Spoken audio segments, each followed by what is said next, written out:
Memiliki keluarga yang bahagia merupakan impian semua orang.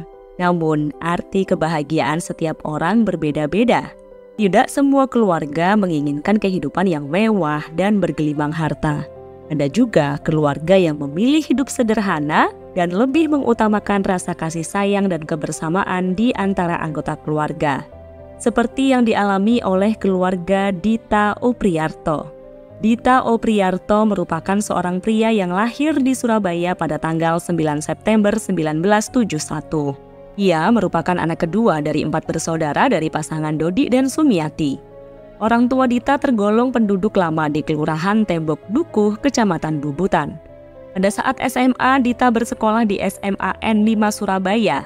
Selama SMA, ia cukup populer di kalangan siswa lainnya, karena kala itu Dita menjabat sebagai ketua organisasi keislaman atau Rohis. Dita juga dikenal sebagai siswa yang baik hati, supel, rajin, dan cerdas. Akan tetapi ia memiliki ideologi yang bertentangan dengan kepribadiannya itu. Watak aslinya terlihat saat kegiatan upacara bendera. Secara terang-terangan Dita menolak untuk hormat kepada Sang Merah Putih karena dianggap syirik. Ia juga menganggap menyanyikan lagu kebangsaan Indonesia Raya adalah bid'ah. Akibat perbuatannya tersebut, Dita kerap mendapatkan peringatan dari guru BK. Namun, teguran dari sang guru tidak pernah dihiraukan oleh Dita dan ia pun tetap berpegang teguh pada ideologinya itu. Hal ini diungkapkan oleh adik kelasnya yang bernama Ahmad Faiz. Sang adik kelas berkata, "Memang dia dipanggil guru BK untuk diajak diskusi. Tapi kalau sebuah ideologi sudah tertancap kuat, 1000 nasihat tidak akan masuk ke hati. Dan akhirnya pihak sekolah menyerah. Oh, dia tidak bertindak anarkis, bahkan terkenal cerdas, lemah lembut, dan baik hati." Dita lalu melanjutkan pendidikannya dengan berkuliah di Universitas Airlangga dan mengambil program studi D3 Manajemen Pemasaran di Fakultas Ekonomi. Selama berkuliah, Dita hanya menempuh 47 SKS dan ia pun hanya memperoleh IPK 1,47. Akibat dari perbuatannya itu, pihak kampus memutuskan untuk mendrop out Dita dari kampus. Rektor Universitas Airlangga yakni Profesor Muhammad Nasih mengungkapkan bahwa Dita tidak pernah aktif dalam organisasi mahasiswa baik di Senat Mahasiswa, unit kegiatan mahasiswa, ataupun kelompok kajian di kampus. Walaupun hanya lulusan SMA dan tidak lulus kuliah, Dita memberanikan diri untuk menikahi seorang gadis asal Banyuwangi yang bernama Puji Kuswati. Gadis itu lebih muda 4 tahun dari Dita. Ia lahir pada tanggal 16 Juni 1975. Ayah Puji bernama Haji Kusni dan ibunya bernama Hajah Minarti Isfin. Mereka termasuk orang terpandang karena memiliki usaha jamu yang sukses di Dusun Kerajaan Desa Tembok Rejo, Kecamatan Muncar, Banyuwangi. Warga sekitar tidak banyak yang mengenal Puji sebagai Putri Kusni karena sejak usia 20 bulan ia diangkat sebagai anak oleh pamannya yang bernama Rijan dan bibinya yang bernama Sukar. Rijan merupakan kakak kandung dari ibu sang gadis. Karena tidak kunjung dikaruniai buah hati, mereka mengangkat Puji sebagai anak dan membawanya untuk tinggal di Magetan. Semasa kecil hingga dewasa, Puji tinggal di Desa Kerajaan, Kecamatan Parang, Kabupaten Magetan. Puji sempat mengenyam pendidikan di SD Negeri 1 Kerajaan. Lalu ia melanjutkan pendidikan di SMPN 4 Magetan dan SMAN 2 Magetan. Sejak kecil, Puji dikenal sebagai anak yang cantik dan pintar dengan kemampuan akademis di atas rata-rata. Puji pun memutuskan untuk melanjutkan studinya ke Akademi Perawat atau Akper di RSI Surabaya. Bahkan Puji berhasil mengenyam pendidikan tinggi hingga S2 di Australia. Latar belakang pendidikan Dita yang bisa dibilang gagal tentu saja tidak setara dengan Puji.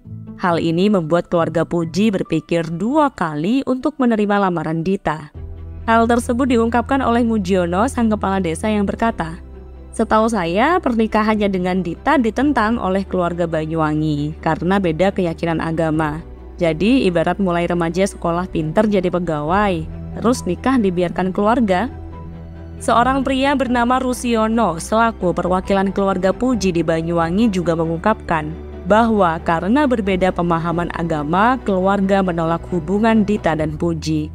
Akan tetapi, sejoli itu sudah saling cinta, sehingga mereka nekat untuk tetap menikah. Semenjak menikah, Dita mulai menyewa rumah untuk ia tinggali bersama sang istri dan anak-anaknya. Baru pada tahun 2005 mereka memutuskan untuk membeli rumah sendiri di wilayah Tembok Dukuh 5 nomor 32, tepat di depan rumah orang tua Dita. Sayangnya 5 tahun kemudian karena keterbatasan ekonomi rumah itu dijual. Dita dan Puji dikaruniai 4 orang anak. Putra pertama mereka bernama Yusuf Fadil lahir pada tanggal 25 November 2000. Selanjutnya anak kedua bernama Firman Halim lahir pada tanggal 13 Oktober 2002. Tidak berselang lama mereka dianugerahi seorang putri yang diberi nama Fadila Sari lahir pada tanggal 4 Januari 2006. Dan sang bungsu yang bernama Famela Rizkita lahir pada tanggal 9 Desember 2009. Anak-anak Dita dan Puji dikenal sebagai siswa yang pintar dan berprestasi di sekolah mereka. Kedua putri mereka yakni Famela dan Fadila bersekolah di tempat yang sama yaitu SD Muhammadiyah Surabaya. Famela duduk di kelas 4 dan Fadila duduk di kelas 6. Mereka pun dikenal sebagai siswi yang pintar walaupun tidak pernah menjadi juara kelas. Heru Cahyono yang merupakan salah satu guru di SD Muhammadiyah berkata, keduanya memang tidak banyak bicara kalau tidak ditanya, cenderung introvert. Kedua kakaknya lebih ekstrovert, lebih terbuka dengan yang lain. Firman dan Yusuf Fadil juga pernah bersekolah di SD yang sama dengan kedua adik perempuannya itu. Bahkan ketika SD, Firman sempat meraih juara dalam perlombaan pencaksilat tapak suci tingkat Provinsi Jawa Timur. Saat SMP, bocah itu juga pernah menjadi ketua OSIS. Sementara itu, Yusuf Fadil, sang putra sulung yang telah menginjak SMA juga dikenal sebagai anak yang supel dan aktif dalam kegiatan ekstrakurikuler. Kepala sekolah yang bernama Sudha Rusman berkata, dia termasuk kepercayaan sekolah karena dia duta sekolah untuk lomba-lomba pembuatan film dan fotografi. Keluarga Puji dan Dita tampak baik-baik saja. Keduanya juga telah mendidik anak-anak dengan sangat baik. Keempat buah hati mereka menunjukkan sikap dan perilaku yang normal-normal saja. Hanya saja setelah menikah, sikap Puji kepada keluarganya di Banyuwangi dinilai berubah drastis. Perubahan itu diduga akibat mendapat pengaruh dari suaminya. Puji pun menjadi tertutup dan jarang bergaul bersama keluarga.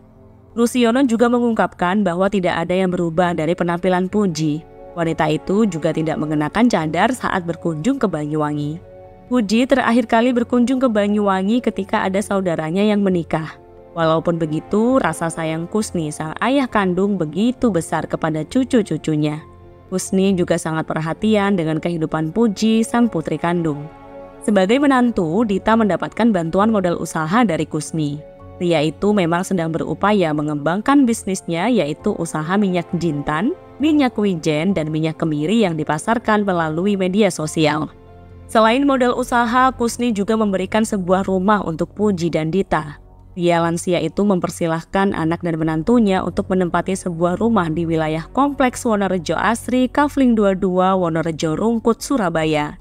Namun karena alasan yang tidak masuk akal, mereka justru berniat menjual rumah tersebut. Tidak hanya itu, keanehan pada keluarga Dita juga terlihat pada mobil pemberian sang ayah mertua. Sudah terhitung 3 kali Kusni memberikan mobil, namun selalu dijual oleh Dita. Kusni yang mulai kesal tetap memberikan mobil merek Toyota Avanza untuk yang terakhir kalinya. Namun pria lansia itu tidak menyerahkan BPKB mobil itu kepada sang menantu. Suasana pagi hari di tengah hiruk-pikuk ibu kota Jawa Timur, masyarakat setempat dikejutkan oleh aksi terorisme pada hari Minggu tanggal 13 Mei 2018 yang berasal dari 3 lokasi. Ledakan pertama kali terdengar pada pukul 6.30 pagi di Gereja Katolik Santa Maria di Jalan Ngagel Madia nomor 1 Surabaya. Ledakan itu berasal dari bom yang dibawa oleh kedua putra Dita yakni Yusuf Fadil dan Firman. Keduanya berboncengan dengan mengendarai sepeda motor dan nekat masuk ke halaman gereja. Dalam sepersekian detik, bom pun meledak dan membuat 2 bocah itu beserta 5 orang lainnya meninggoy di TKP.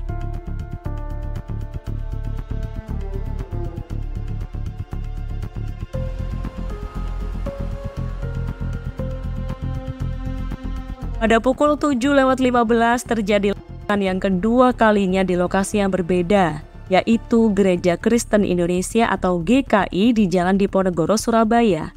Ternyata pelakunya adalah Puji bersama kedua putrinya yakni Fadila dan Famela. Ketiganya pun meninggoy di tempat kejadian dan tubuh mereka hancur berkeping-keping. Lagi-lagi untuk yang terakhir kalinya terdengar kembali ledakan dahsyat yang berasal dari Gereja Pantekosta Pusat Surabaya pada pukul 7:53. Kali ini Dita, sang kepala keluarga yang di tempat tersebut dan telah menjemput ajalnya sendiri.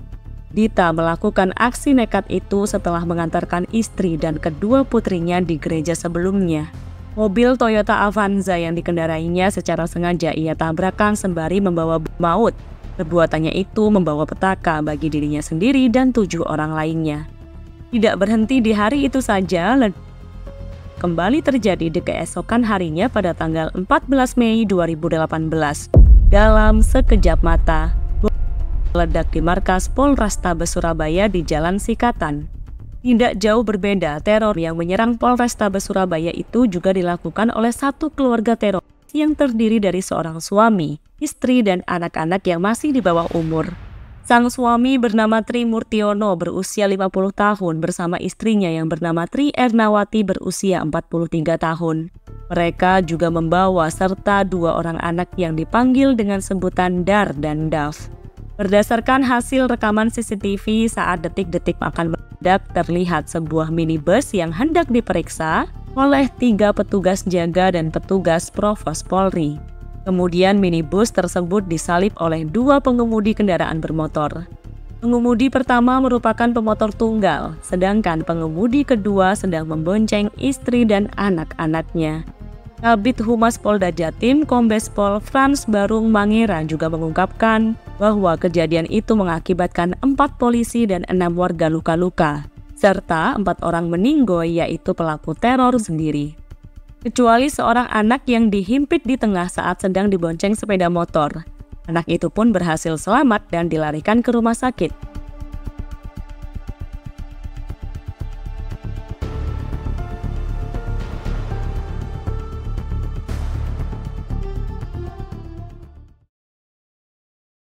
Rentetan kejadian teror di Surabaya menyisakan pilu yang mendalam bagi masyarakat, terutama bagi keluarga pelaku dan korban. Bagai mimpi di siang bolong, keluarga Puji di Banyuwangi sangat terkejut saat mendengar kabar tersebut dari media massa. Puji yang tidak lagi bernyawa berencana untuk dikembalikan ke Banyuwangi oleh warga setempat. Namun pihak keluarga menolak karena menganggap putrinya bukan lagi warga Banyuwangi. Pihak keluarga mengungkapkan bahwa Puji sudah menikah sehingga bukan lagi tanggung jawab mereka. Hal yang sama juga terjadi pada Dita. Para warga di tempat kelahiran Dita juga menolak memakamkan sang teroris. Hal ini lalu mendapat perhatian besar dari Pemkot setempat dan MUI. Pihak MUI mengimbau agar warga bersedia memakamkan tubuh keluarga teroris itu. Akhirnya pihak kepolisian memutuskan untuk memakamkan seluruh tubuh di TPU Kelurahan Pucang, Kecamatan Kota, Sidoarjo, Jawa Timur. Pada hari Minggu tanggal 20 Mei 2018 dilakukan prosesi pemakaman 7 pelaku teror, yaitu Dar dan Dav yang berada di satu liang lahat yang sama. Kemudian tubuh Puji, Famela, dan Fadila juga dimakamkan pada satu liang lahat yang sama. Terakhir yaitu tubuh Tri Murtiono dan Tri Ernawati yang juga dikubur pada satu liang lahat yang sama. Pemakaman itu memiliki ritual-ritual seperti prosesi pemakaman pada umumnya.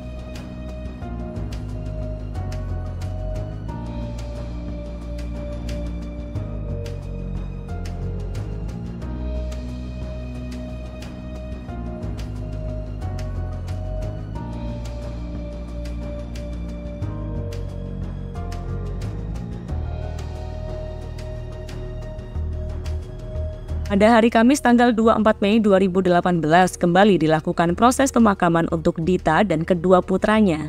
Dita dimakamkan sendiri dalam satu liang lahat, sedangkan kedua putranya dimakamkan dalam satu liang lahat bersebelahan dengan Dita. Penyelidikan polisi mengenai aksi teror yang dilakukan oleh 2 keluarga itu masih berlanjut. Sehari setelah aksi pengamanan di Polrestabes Surabaya, Kapolri Jenderal Tito Karnavian menyatakan bahwa yang diledakkan di 3 gereja Surabaya berjenis triaceton triperoxide atau TATP yang termasuk berkekuatan ledak tinggi atau high explosive. Jenis ini sering digunakan ISIS di Suriah dan Irak. Tito lalu menjelaskan bahwa pelaku teror di Surabaya dan orang-orang yang ditangkap di Sidoarjo masih berhubungan dengan JAD atau Jamaah Ansarud Daulah. JAD merupakan pendukung utama ISIS di Indonesia. ISIS juga mengklaim sebagai dalang bom di 3 gereja di Surabaya, Jawa Timur. Hal itu diungkapkan oleh saluran berita ISIS yaitu Amaq News Regency. Amaq memposting tulisan itu dengan huruf Arab melalui aplikasi Telegram. Kemudian diterjemahkan dan dimuat di situs komunitas intelijen anti-teroris yang bernama siteintelgroup.com. Semenjak peristiwa teror bom itu, polisi terus menggencarkan penyelidikannya untuk membasmi ranting-ranting JAD sehingga mereka tidak dapat membentuk organisasi baru. Penangkapan gencar dilakukan setelah disahkan Undang-Undang Nomor 5 Tahun 2018 tentang pemberantasan tindak pidana terorisme pada tanggal 25 Mei 2018 atau 2 pekan setelah aksi bom di 3 gereja di Surabaya. Harapan keluarga Dita dan Tri mungkin sudah terwujud. Pilu yang masih dirasakan keluarga korban tentu tidak akan pernah berhenti. Aksi radikalisme itu tidak seharusnya melibatkan anak-anak yang tidak bersalah. Setiap keluarga mempunyai pendirian dan masalahnya masing-masing. Namun jangan sampai orang lain menjadi korban. Saya Mei, sampai jumpa di kasus selanjutnya.